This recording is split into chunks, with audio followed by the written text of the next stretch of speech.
topic of family. There's a rumor that has to be dispelled. I'm hearing black people going around saying that slavery destroyed the black family. Nothing could be further from the truth. Slavery didn't destroy the black family. Do you know that we were still getting married through slavery? Jumping the broom in secret, even under punishment of death. We were married during Reconstruction. We were married during civil rights. When do you begin to see the rise of the single-parented black female household? 1970. After they killed Dr. King, the United States government said we must neutralize the black power base. And they determined that the black power base was the black family. It was independent black skilled men and women who financed King, financed Mr. Garvey, financed Mr. Muhammad, financed SNCC and CORE, the Freedom Riders in the sit-in movement. So they said, if we want to crush the black struggle, we got to crush the black family. So guess what they did in 1970? King dies in 68. In 1970, they came into the black communities and de-industrialized our city centers. In 1970, they started shutting down the factories. Remember, up until the 50s and 60s, you didn't need a college degree to get a decent job. Many of us got grandparents who worked in factories their whole life and lived better lives than we're living now with 2 and 3 degrees. They could work in their same neighborhood, and everybody worked for the factory. Good retirement, pension, benefits, medical. They started shutting down the factories in 1970, and then they went into the high schools and did what?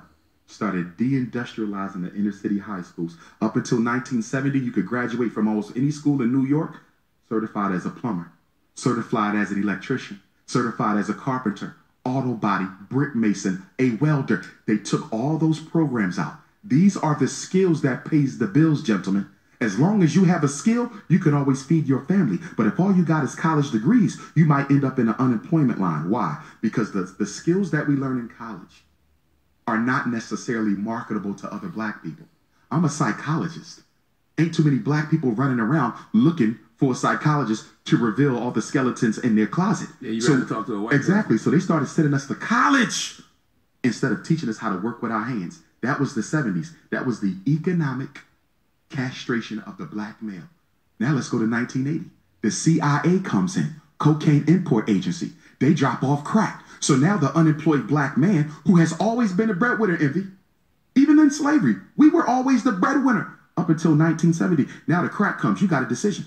I can sell this crack and try to put some food on the table, or I can smoke it to deal with the fact that I'm no longer economically relevant to the black woman. And let's be clear, the decade of the 70s was the decade of making the black man economically irrelevant to the black woman. We're the only man in America who is out-earned and out-educated by our mates. No other woman in America out-earns and out-educates their mates. And this is not the black woman's problem. I want to be clear.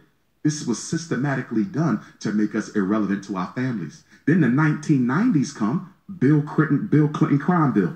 3 strikes and you out. Mandatory minimum wages, the Bill Clinton crime bill. Now all those unemployed black men who got caught smoking crack or selling crack now being sent off to jail. And then they also give us the ADHD so now we could dope the kids up with the same medicine that sent the father to jail. Then the year 2000 come, George Bush hits us with the what?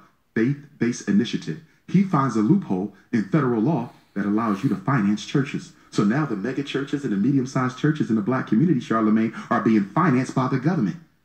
You think it's a coincidence, Envy, that you don't see no major churches involved in the miseducation movement? No major churches involved in the mass incarceration movement? No major churches involved in police genocide? No major churches involved in poverty? Where is the black church in 2017 when it comes to black people issues? They're missing in action because they're being paid by the government to stay out of the struggle. And that's why it's called faith-based initiative. Your pastor is the new FBI agent. Wow.